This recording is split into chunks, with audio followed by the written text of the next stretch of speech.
ఆంధ్ర తెలంగాణలో తక్కువ ఫీజులతో high quality results ఇస్తున్న ఏకైక సంస్థ తిరుమల్ ఐఏఎస్ ఇన్స్టిట్యూట్. తిరుమల కల్తీ లడ్డు వివాదం పెద్దగా నడుస్తున్న వేళ చర్చకొచ్చిన మరో అంశం డిక్లరేషన్. శ్రీవారి దర్శనానికి జగన్ వెళ్తానని ప్రకటించిన సమయంలో డిక్లరేషన్ ఇవ్వాలని కూటమి నేతలు డిమాండ్ చేశారు. టీటీడీ కూడా అదే కోరడంతో పొలిటికల్ హీట్ నడిచింది. కానీ సడన్ గా జగన్ వెనకడుగేశారు.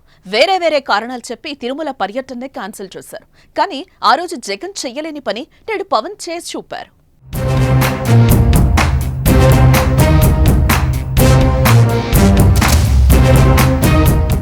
టీటీడీ నిబంధనల ప్రకారం తిరుమలకు అన్యమతస్థులు వచ్చినప్పుడు ఖచ్చితంగా అఫిడవిట్ సమర్పించాలి. హిందువులు కానీ వ్యక్తులు అన్యమతస్థులు తిరుమల శ్రీవారి ఆలయంలోకి ప్రవేశించాలంటే ముందుగా డిక్లరేషన్ ఫారంపై సంతకం పెట్టాల్సి ఉంటుంది. తాను వేరే మతానికి సంబంధించిన వ్యక్తినని, అయినా శ్రీ వెంకటేశ్వర స్వామిపై నమ్మకం, గౌరవం ఉన్నందున తనను దర్శనానికి అనుమతించాలని కోరుతూ వివరాలు పొందుపరిచి సంతకం చేయాల్సి ఉంటుంది. అందుకే జగన్ క్రిస్టియన్ అని డిక్లరేషన్ సంతకం చేయాలని టీడీపీ, బీజేపీ, జనసేన నేతలు కోరారు. కానీ తిరుమల పర్యటనకు వెళ్లని జగన్ తన మతం మానవత్వమని, అన్ని మతాలు కొలుస్తానని చెప్పి ఆ వివాదానికి ఫుల్ స్టాప్ పెట్టేశారు.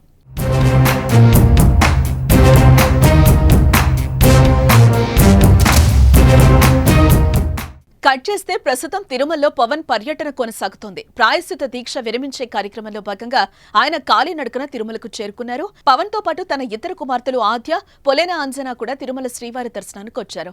అయితే చిన్న కుమార్తె పొలెన తిరుమల శ్రీవారి దర్శనానికి టీటీడీకి డిక్లరేషన్ ఇచ్చారు. టీటీడీ ఉద్యోగులు తీసుకొచ్చిన డిక్లరేషన్ పత్రాలపై సంతకాలు చేశారు.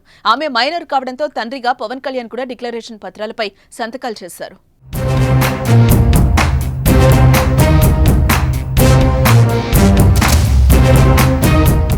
పవన్ భార్య అన్నా లెజినవ క్రిస్టియన్ కావడంతో కుమార్తె పొలెనాతో పవన్ డిక్లరేషన్ ఇప్పించారు. తను వేరే మతానికి సంబంధించిన వ్యక్తినని, ఆయన శ్రీ వెంకటేశ్వర స్వామిపై నమ్మకం, గౌరవం ఉన్నందున తనను దర్శనానికి అనుమతించాలని కోరుతూ వివరాలు పొందుపరిచి డిక్లరేషన్ ఇచ్చారు.